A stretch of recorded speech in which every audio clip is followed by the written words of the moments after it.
Airport security has been working for 30 years. He's seen every type of item, encountered every kind of person. But what was in this 67-year-old man's bag made his hands tremble as he reached for the alarm button. Because these items were the kind marked Level 7 plus only in the files. Marcus Campbell, 30 years with Toronto Pearson Airport Security Unit. He screened thousands of bags, stopped smugglers, terrorists, even diplomats. His eyes now work like a machine. One glance and he can tell who's dangerous, who's harmless. That Tuesday morning started normally too, sipping his coffee as he took position at the X-ray machine. 9:15 a.m., International Terminal, Terminal 1 Gate B. Routine day, routine checks. First bag, businesswoman, laptop, documents, makeup case. Second bag, student, books, phone charger, snacks. Third bag, family man, gifts, clothes, children's toys. And then, he arrived, 67 years old. Graying hair, slightly hunched shoulders. Brown leather jacket, worn jeans. His walk was calm, unhurried, even smiling as he handed over his passport. "Good morning, officer." His tone was polite, even a bit shy. Marcus looked up. Retired type, harmless. Maybe visiting grandchildren, maybe a small vacation. He saw dozens of these passengers daily. "Good morning, sir. Could you please place your bag on the conveyor?" The man nodded and placed his black travel bag on the conveyor belt. Medium-sized bag didn't look too heavy. As Marcus prepared to say, "Remove any metal items," following routine, the bag entered the X-ray machine. And what appeared on the screen was something Marcus had never seen in his 30 years of experience. Shapes began to clarify on the screen. At first it looked normal. Clothes, a book, shaving kit. Then Marcus's eyes caught a detail. Upper left corner, hidden among the clothes, a small box. The shape was familiar. Very familiar. Marcus leaned closer to the screen, squinting. His heart began to race. "This can't be," he muttered, because that box was a GPS tracking device. But not an ordinary GPS. Military grade. Encrypted. The kind that works on coded frequencies. Marcus immediately zoomed in. He began examining other sections of the bag. Right edge, bottom corner, middle section. And what he saw made him jump to his feet. There were 6 different specialized devices in the bag. All military grade. All the kind only given to certain personnel. Marcus's hands began to tremble. He's been doing this job for 30 years, but had never seen anything like this. He immediately hit the backup button and scanned the bag a second time. The second scan made it even clearer. The bag contained 2 encrypted communication devices, 1 satellite tracker, professional-grade GPS coordinate calculator, signal frequency detector, and the most shocking, tactical mission timer. Each of these devices was in the Level 7 plus personnel only category in the files, meaning only personnel with the highest security clearance could carry them. Marcus held his breath, because this meant that harmless retired man wasn't retired at all. Marcus reached for the alarm button with a trembling hand, but he stopped. His 30 years of experience told him something. If this man was truly on active duty, and these devices were part of an official operation, a false alarm could create big problems. He quickly re-examined the man, still the same. Calm, smiling, waiting, no panic, no fear. As if he knew what was in his bag and was confident there would be no problem. This behavior worried Marcus even more because his experience told him, innocent people don't behave like this. Only very confident, very experienced people behave like this. Marcus made his decision.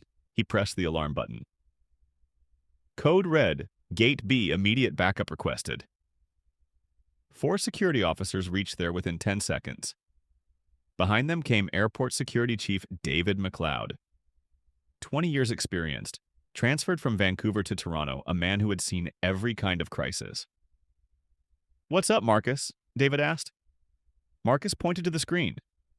Look at this bag. What's inside? David looked at the screen. First he frowned, then his eyes widened. Then he started breathing heavily. How do you know these devices, Marcus? From my RCMP training. These are devices only special operations personnel can carry. Requires level 7 plus clearance. David nodded and turned to the security team. Gentleman mode, respectful approach. This man is either very dangerous or very important. In either case, we need to be careful. David approached the elderly man. The man was still waiting with the same calm demeanor. Sir, I'm Security Chief David McLeod. We've detected some specialized devices in your bag. I need to ask you a few questions.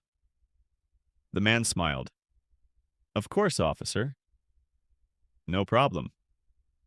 Where did you acquire these devices? I use them for work. What kind of work do you do?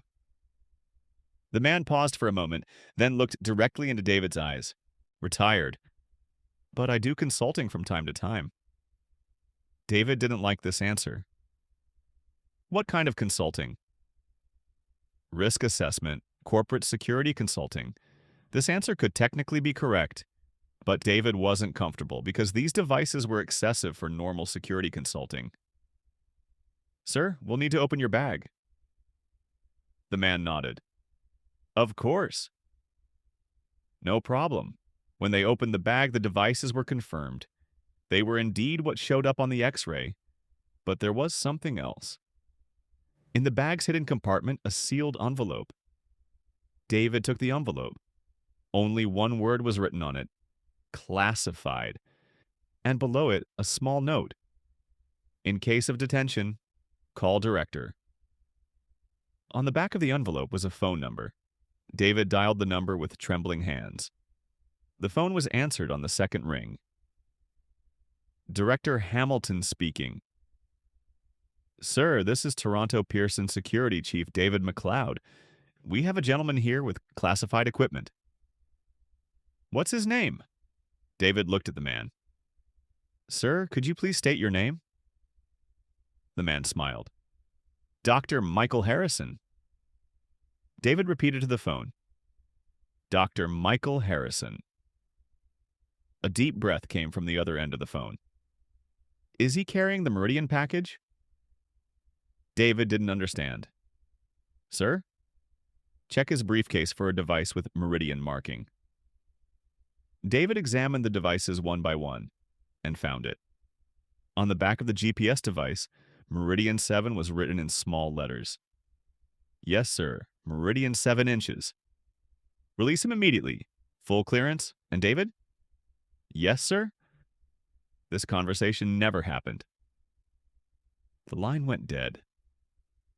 David hung up the phone and looked at Dr. Harrison. He no longer looked at him with just retired eyes. Dr. Harrison, I apologize. You're free to close your bag. Harrison smiled. No worries. You're just doing your job. But while closing his bag, Marcus noticed a detail. He watched Harrison's hands, the fine lines on his fingers. Very regular, very old. These weren't keyboard lines. These were trigger finger markings, meaning this man had used weapons for many years. Many, many years. And at a very professional level. Dr. Harrison took his bag and started walking, but now his walk was different. The elderly man's hunch was gone, his shoulders straighter, his steps more measured, more calculated, and, most importantly, his eyes. They were no longer kind, retired eyes. They were alert, scanning the environment, recording every detail. Marcus watched him. As Harrison walked toward the gate, he noticed him noting the positions of security cameras he passed. He saw him reviewing exit routes, checking emergency exit doors. This behavior didn't belong to a normal passenger. This was the behavior of someone on active duty. Marcus shook his head. He'd been doing this job for 30 years, but had never seen anything like this. The man was literally a ghost. Apparently retired, but actually operationally active. David, he said, Will we ever find out what this man really does? David shrugged. Marcus, there are some things in this business you're better off not knowing. We're very lucky we even encountered this man. Why? Because people like this are usually invisible. There are only two reasons we see them. Either there's a very big crisis or a very important operation. Marcus sighed. Which possibility is worse? Both. 3 weeks passed. Marcus was starting to forget Dr. Harrison. Until that morning when he read the Globe and Mail and was shocked. International crisis averted. Secret diplomatic mission prevents major conflict. When he read the details of the news, his breath was taken away. Crisis was resolved through the efforts of a veteran diplomatic security consultant who had been working behind the scenes for 3 weeks. And at the end of the news, a small note. The consultant's identity remains classified for security reasons. Marcus dropped the newspaper because now he understood. Dr. Harrison wasn't just retired, he was on active duty. And that day when he passed through Toronto Pearson, he was going to save the world. Did this story seem strange to you? What if I told you this? People like this pass by us every day. They look ordinary, they act normal, but what they have in their bags, in their pockets, even in their minds, can change the course of the world. Maybe that ordinary person passing by you right now isn't so ordinary after all. Next time you're at an airport, look around and ask yourself, who is really who